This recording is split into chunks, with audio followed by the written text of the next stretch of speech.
I bought the cheapest titanium alloy stove on Amazon, and this is what I found.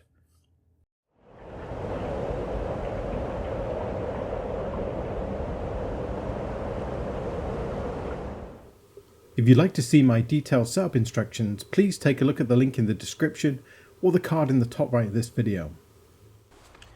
So the stove was less than $300 to buy from Amazon, plus my shipping cost to Canada, and it arrived from Danchel Outdoors in China in a well-packaged parcel. My first job was to set up the stove and perform a test burn to ensure that all the parts fitted correctly and to set the stove pipe. More on this shortly. The stove measures 13.65 inches long by 7.8 inches wide and 7.4 inches high. The stovepipe is 2.5 inches in diameter. The stovepipe is supplied in a rolled length of titanium alloy that needs to be unrolled and then re-rolled the long way to create an 8.2 feet or 2.5 meter tall cylinder. Gloves are provided for the assembly. To complete this first roll takes 2 people, or it can be done with the use of a pool noodle by 1 person, or so I'm told. Rolling the stovepipe for the first time was pretty frustrating. The stove was very easy to light and maintain, and the glass front really helped with ascertaining the condition of the fire, plus it looked nice at night, casting an orange flickering glow around the tent.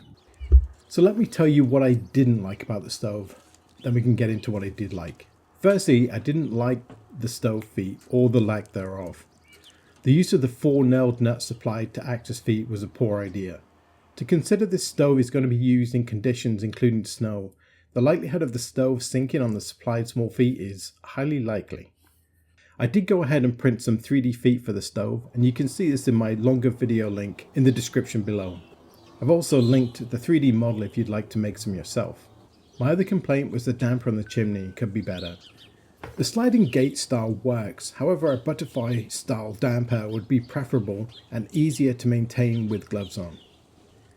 The stove setup, although it appears fiddly, is actually quite straightforward, and once it's been performed a couple of times the process is much quicker than you would expect. Rolling the stovepipe takes a little bit more practice, but I haven't run into any major problems with the process. Although the stove is small compared to other stoves available, I found the efficiency was much higher than I had anticipated. It produced lots of heat, and the airflow through the stove allowed it to get up to temperature quickly. Because of the use of titanium alloy, I was not concerned about damaging the stove bottom with a good amount of heat being produced, unlike steel stoves. I found the stove burned for approximately 1 hour plus with a solid load of spruce as the fuel source. Because of the construction of the stove, it's not airtight. Even with the front air intake closed, the stove still burns well. However, with the use of the damper in conjunction with the air intake, a slow burn can be achieved. During use, the stove does warp slightly, but not significantly. I didn't see any areas where smoke escaped from the body of the stove. After the stove cooled, it returned to its original shape. I have no indication that this would not continue to be the case.